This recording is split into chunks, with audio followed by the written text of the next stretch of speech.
Oi, bonitos! Galera, finalmente chegamos no conteúdo de nazifascismo.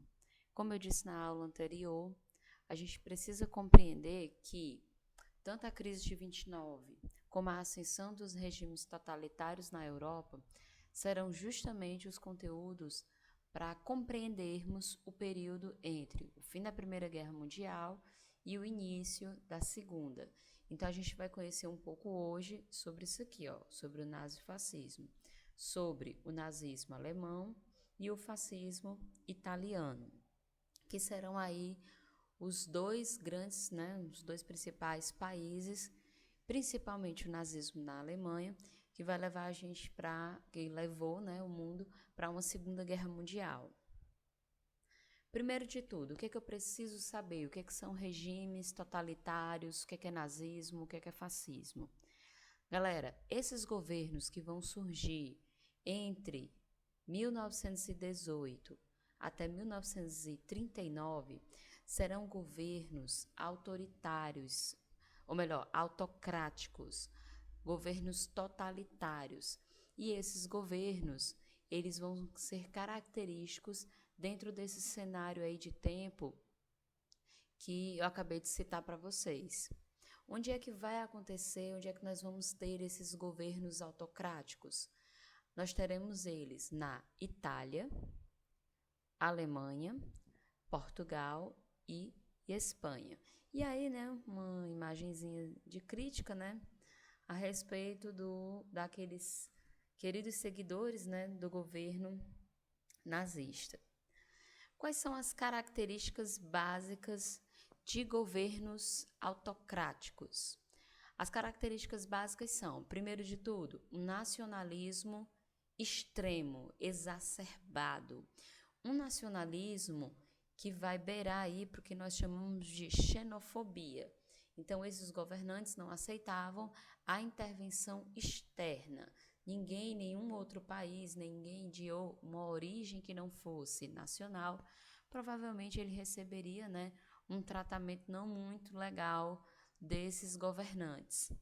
São governos totalitários, ou seja, são governos que a gente vai ter aí uma ação intensa do Estado dentro da vida das pessoas.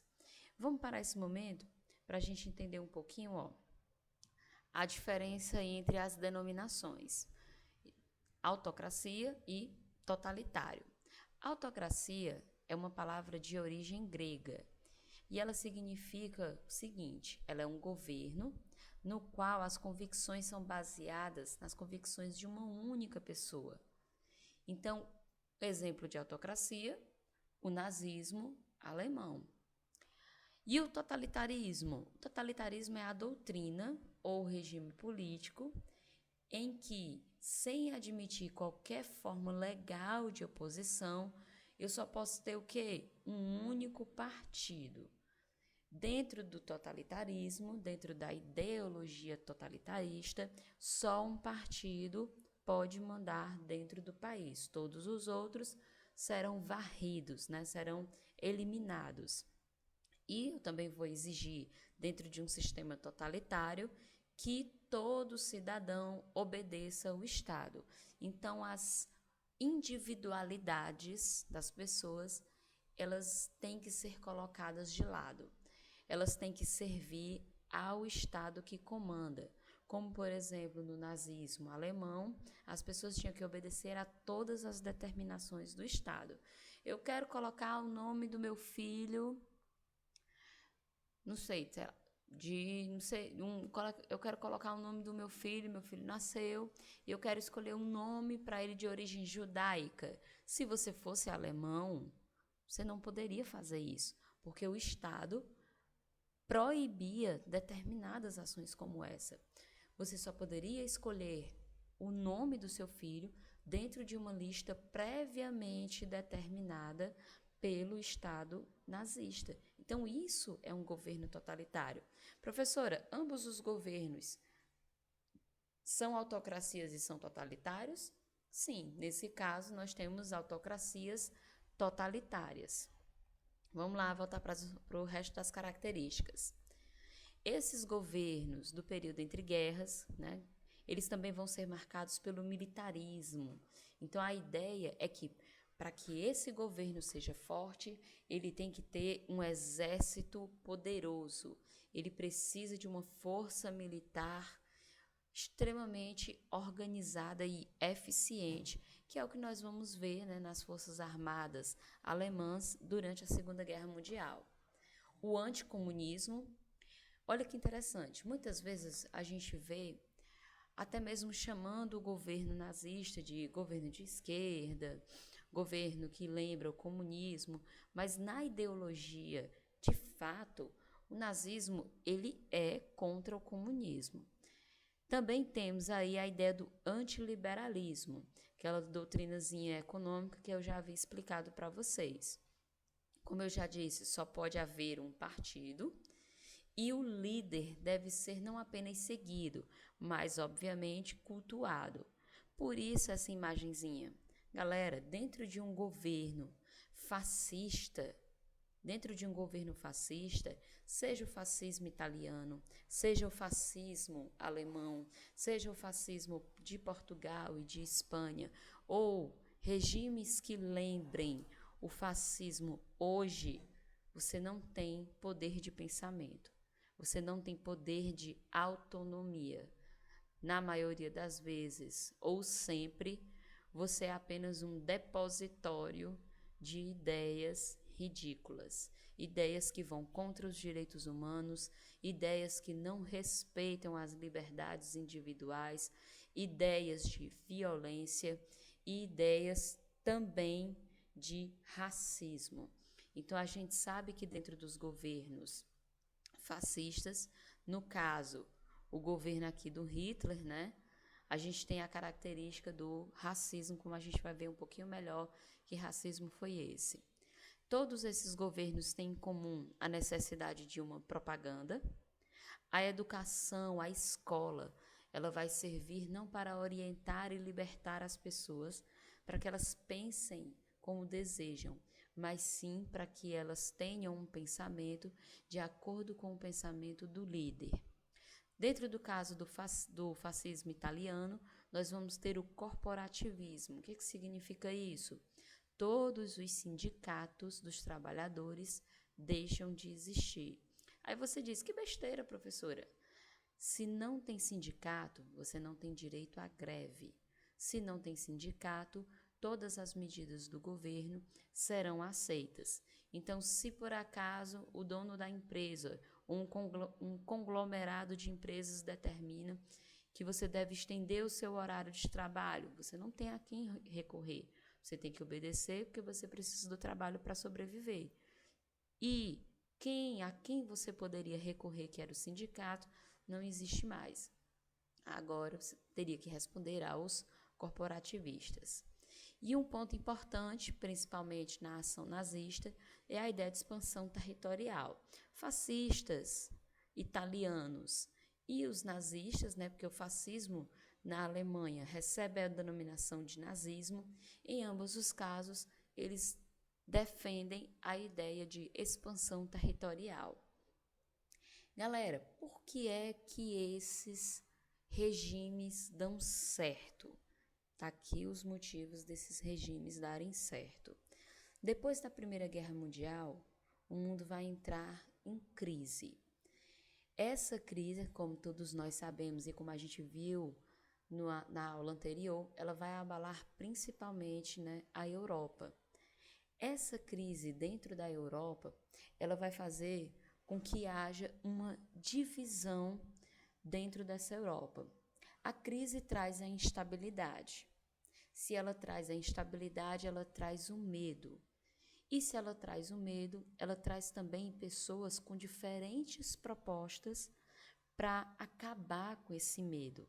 Então, dentro da Europa, nós vamos ter partidos de esquerda, naquela onda da Revolução Russa que a gente viu, né, inspirados na ação russa, trazendo suas propostas, querendo infiltrar, né, querendo colocar as ideias socialistas comunistas para tentar resolver dos problemas pós-crise.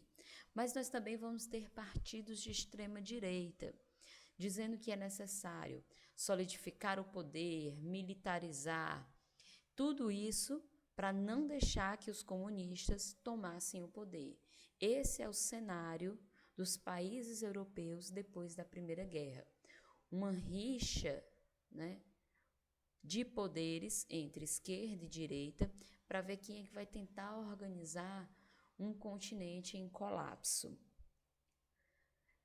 Quando o continente, como a gente viu, começa a se reorganizar, já entrando na década de 30, né, perto da década de 30, isso vai levar à crise nos Estados Unidos. Como nós vimos na aula anterior, a reorganização da Europa, economicamente falando, leva à quebra econômica dos Estados Unidos.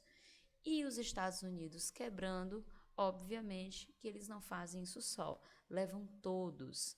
E aí, aquelas dificuldades que estavam sendo superadas da Primeira Guerra Mundial, agora já não existem mais superações, mas apenas um acúmulo de problemáticas. E aí que nós vemos com mais força essa disputazinha aqui entre partidos de esquerda e partidos de direita, ambos querendo tomar o poder dentro desse cenário terrível de instabilidade. Outro ponto importante que nós vamos ter e que vai fazer com que esses fascistas vençam, né, para que essa galera aqui ganhe poder, para que essa galera, sim, ela que assuma o poder e não esses, vai ser o apoio da burguesia. A burguesia pensa, se nós não intervirmos e auxiliarmos os partidos de extrema direita, os partidos de esquerda podem chegar ao poder. Então, a burguesia apoia esses partidos de direita e esses partidos de direita chegam aí ao poder nesses respectivos países que eu citei a vocês. Uma outra característica que causa, né, o vencer desses partidos de direita é o discurso de revanche. Então, até mesmo o próprio nazismo, ele vai trazer aí para o povo aquela ideia de revanche contra as perdas e as humilhações da Primeira Guerra Mundial. E aí, galera, essa chargezinha ela é legal para tentar demonstrar para vocês que, independente de ser de esquerda ou de direita, qualquer governo que tire as liberdades individuais, ele pode ser um governo autoritário. E qualquer governo, né, pode ser um governo autoritário, um governo totalitário. Qualquer governo que se concentre na figura de um único líder também pode ser um governo autocrático. Na realidade, qualquer governo que não seja democrático é um tipo de governo que deva ser combatido. E aí, né, as galinhazinhas falam aqui com carinha, né, com o símbolozinho do nazismo, e diz obrigado por nos defender do comunismo. Ter o nazismo apoiando não quer dizer que a vida do povão fosse ser melhor. E aí, para vocês, né, conhecerem visualmente quem são os caras do fascismo do período entre guerras. Então, nós temos o Benito Mussolini, na Itália, o Franco, na Espanha, Salazar, em Portugal e Hitler, na Alemanha. Mas a gente sabe que aqueles que ganham destaque, né, principalmente pelas ações deles na Segunda Guerra, será Mussolini e Hitler. E aqui, mais uma vez, ó, eu venho trazendo essas duas propagandazinhas para mostrar para você que nazismo e, por exemplo, o que acontecia na União Soviética, né, o comunismo de Stalin na União Soviética, não existia a ideia de que esse é melhor e esse é pior ou vice-versa. Ambos os governos estavam centrados na figura de um único líder, uma autocracia. Ambos os governos limitavam as liberdades individuais e o Estado ficava acima das pessoas. Ambos eram totalitários. Então, mais uma vez, eu repito, não existe a ideia de que um governo é bom e o outro é ruim. O que existe a ideia aqui é que ambos os governos tiram as liberdades. E o único governo que, de fato, pode trazer e dar às pessoas uma vida correta, digna, são governos democráticos. Então, nem aqui eu tenho governo democrático, nem tampouco aqui. Vamos ver aí como é que essa galera chega ao poder. No caso da Itália, quando a Primeira Guerra Mundial encerra, ela é governada por uma monarquia parlamentar. Mas essa monarquia ela não dá conta dos problemas que o país vivia. Então ele tinha dívidas, um desemprego imenso e uma inflação incontrolável. Diante disso, os socialistas, lembra que eu falei? Começam a ganhar aí uma visãozinha dentro da política italiana. Mas já de imediato, os governos de extrema direita, representados pelos fácios de combate, vão entrar para derrotar, para tirar aqui, essa influência socialista. Quem eram os fácios de combate? Eram homens apelidados de camisas negras, porque eles andavam, né, sempre com roupas pretas. E mais uma vez eu digo, a extrema-direita era financiada por quem? Pela burguesia. Professora, eu posso dizer que esses grupos são grupos paramilitares? Sim, são forças armadas, não estão ligados ao Estado. Eles possuem governo tático, eles possuem armas, eles possuem poder de fogo e não estão ligados nem ao exército, não estão ligados à polícia.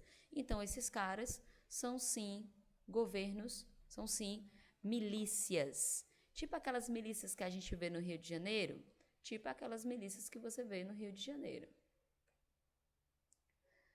Galera, ano de 1922, Benito Mussolini percebe que a adesão popular é muito grande. Então, esse cara vai se aproveitar disso, vai pegar os seus camisas negras e vai demonstrar o seu poder diante do rei do período, que era Vítor Emanuel III. Então, ele vai fazer a chamada, a conhecida Marcha sobre Roma. Vítor Emanuel sai da jogada diante da demonstração de poder que Benito Mussolini mostra ao país e assim ele se torna o Duce, ou seja, o líder da Itália. Uma vez estando agora liderando a Itália, Benito Mussolini já tomou o poder, ele vai começar as suas medidas de ações.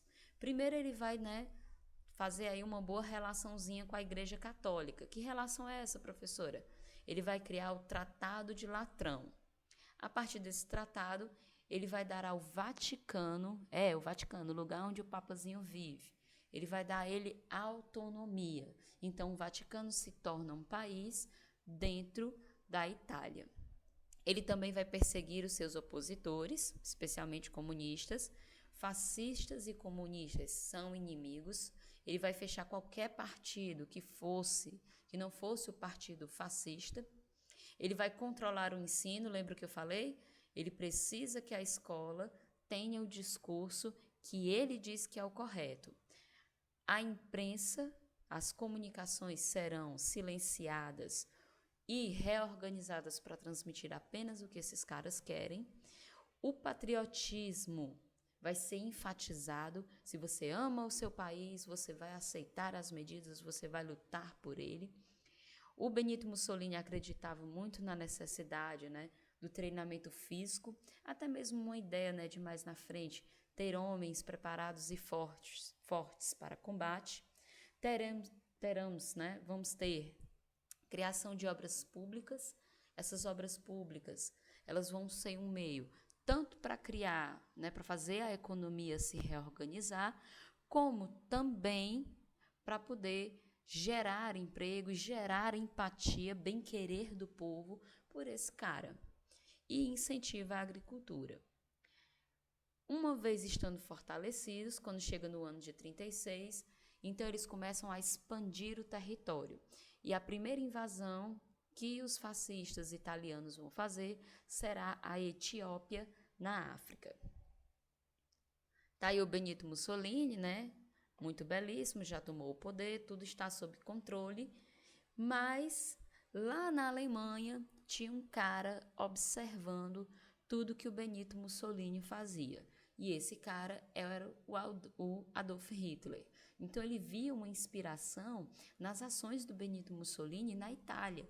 E ele pensava, cara, isso seria muito legal para mim aqui na Alemanha. Mas vamos ver qual é o cenário em que o Hitler surge.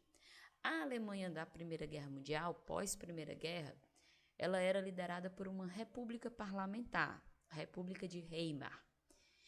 E essa república, ela vai substituir o antigo sistema, que era um sistema monárquico. Mas essa república, ela tinha muitos problemas para lidar. Ela tinha que lidar com os problemas do Tratado de Versalhes, das dívidas de guerra, ela precisava reconstruir o país, mas ela tinha nas suas costas uma crise econômica imensa, por sua vez, fome, miséria, desemprego e uma inflação que não era só inflação, era uma hiperinflação. Olha essa inflação, 32.400 por mês. Mais uma vez, como a gente viu no fascismo, o cenário de instabilidade faz com que os grupos socialistas ganhem poder. E para impedir que esses grupos socialistas tomem poder, a extrema-direita vai se organizar. E a extrema-direita que vai se organizar na Alemanha será a extrema-direita liderada por Adolf Hitler. Desde 1919, nós tínhamos dentro da Alemanha o Partido Nacional Socialista dos Trabalhadores Alemães, chamado, popularmente de Nazi. Não é, galera, porque ele tem um nome socialista que ele tinha ideias de Karl Marx, ideias de Friedrich Engels, não, certo? Ele, na realidade, é um partido de extrema-direita. Então, essas ideias que muitas vezes a gente ouve nas redes sociais, de que o nazismo era de esquerda porque ele tinha socialista no nome dele, pelo amor de Deus, isso daí é coisa de quem não conhece história e gosta de falar bobagem. Como você pode ver aqui, esse grupozinho era um grupo semelhante ao que estava acontecendo, na Itália, ao fascismo italiano, e o Adolf Hitler entra devagarzinho no grupo, mas acaba, pela sua eloquência, pelo seu discurso cativante, ganhando espaço dentro do partido. Esse partido vai combater as manifestações de esquerda na Alemanha, e se lá na Itália existiam os camisas negras, na Alemanha nós tínhamos os camisas pardas, que eram chamados seção de assalto. Também eram milícias, também eram pessoas armadas, nem ligadas ao Estado, nem ligadas às forças policiais. O fascismo italiano foi apoiado pela burguesia e na Alemanha a mesma coisa. Mas, galera, vem aí um ponto importante. Na Itália, o fascismo foi apoiado pela burguesia e de cara deu certo. Na Alemanha, não. Eles perceberam que não estavam obtendo o apoio que eles queriam, porque tiveram duras derrotas nas eleições parlamentares. Então, Hitler pensou, eu não ganhei nas eleições, o meu partido não teve a maioria que eu queria. Então, eu vou dar um golpe como o Mussolini fez na Itália. Ele não marchou sobre Roma? Pois então agora eu vou marchar sobre Munique, eu vou tentar fechar o parlamento, eu vou tentar tomar o poder na força no dente. Então, em 1933, nós vamos ter o Putsch de Munique. Por que Putsch de Munique? Porque o que o Hitler tentou fazer, como o Mussolini fez na Itália, não deu certo. Então, o termo Putsch significa fracasso. Então, foi um golpe fracassado dos nazistas. Hitler é preso no ano de 23, mas só passa alguns meses preso, cerca de 9 meses presos. Mas durante esses 9 meses, ele vai colocar todas as suas ideias, vai condensar todas as suas ideias em um livro chamado de Mein Kampf, ou Minha Luta. Então, aqui ele vai sistematizar, vai organizar as ideias do nazismo. Que ideias são essas? Antissemitismo, como a gente sabe, a perseguição aos judeus. A ideia da necessidade da criação de uma raça superior, o arianismo. E para que esse arianismo desse certo, as raças inferiores tinham que ser dizimadas. A ideia de nacionalismo, como a gente viu, a ideia de totalitarismo, a ideia de anticomunismo. E um preceito muito importante é esse preceito aqui, ó, do espaço vital, porque ele dá abertura à necessidade de conquistar territórios. E essa necessidade de conquistar territórios faz com que o Hitler impulsione a Europa para a Segunda Guerra, como eu já falei para vocês nas nossas aulas presenciais. Mais uma vez, vou ressaltar o que eu já tinha dito na aula, né? Ele rasga o Tratado de Versalhes e começa a sua jornada política depois que ele lança o Mein Kampf. Ano de 32, a Alemanha está numa crise imensa. E essa crise, como todos os países da Europa, é decorrência, né, da crise de 29. Diante disso, o povo, além da burguesia, começa a ver melhor, né, com melhores olhos, o nazismo alemão. E nas eleições de 32, eles conseguem conquistar 1/3 do parlamento alemão, o Reichstag. Em 33, e aí, galera, ó, só começa a ascensão. Nas eleições de 32, 1/3 do parlamento já é dele. Em 33, Hitler já é nomeado primeiro-ministro. Em 34, ele já é nomeado o Führer, ou seja, o guia do povo. E nesse mesmo ano, declara o Terceiro Reich, ou seja, o Terceiro Império. A ascensão de Hitler vai se dar principalmente por causa desse acontecimentozinho aqui, ó, em 27 de fevereiro de 37. De uma maneira super interessante, o parlamento alemão, Reichstag, pegou fogo. E aí ficou todo mundo, cara, quem fez isso? Quem botou fogo no parlamento? Culparam quem? Os comunistas. A ideia real e que muitos estudiosos defendem é que, na realidade, o parlamento foi queimado pelos próprios nazistas, para que assim gerasse a instabilidade final que eles precisavam para Hitler assumir o poder e se tornar aí o Führer, né? Ou Führer, o guia da nação, do povo. Galera, Hitler estando com poder nas mãos, ele vai aumentar as suas milícias, os seus grupos táticos de apoio militar. Então, ele vai criar a SS, que seria, vamos dizer, uma segurança, né? Uma polícia política mais acima das SAs, né? Que seria mais próxima deles. E ele vai criar a Gestapo, que é a polícia secreta. Justamente, né, esses dois regimes, esses dois grupos, vão servir para perseguir e, obviamente, né, para eliminar qualquer um que fosse uma ameaça ao regime. E Hitler começa a colocar, já de maneira bem clara, em 34, as suas intenções. Na Noite dos Longos Punhais, como você pode ver aqui, 70 líderes e 5.000 nazistas que não estavam gostando do tio Hitler foram eliminados. Ou seja, ele faz uma limpeza dentro do próprio partido para se manter no poder. E no ano seguinte, ele começa a criar meios de sufocar e perseguir os judeus. Lembra? Antissemitismo, que era a ideia que o Hitler tinha de que, para ter uma raça ariana superior, tinha que se eliminar raças inferiores, como os judeus, mas os judeus não serão os únicos perseguidos. Galera, as leis de Nuremberg vão tornar a vida aí da comunidade judaica dentro da Alemanha terrível. Vão tirar deles a sua cidadania e direitos, vão proibir que judeus se casem com outras pessoas que não sejam judeus.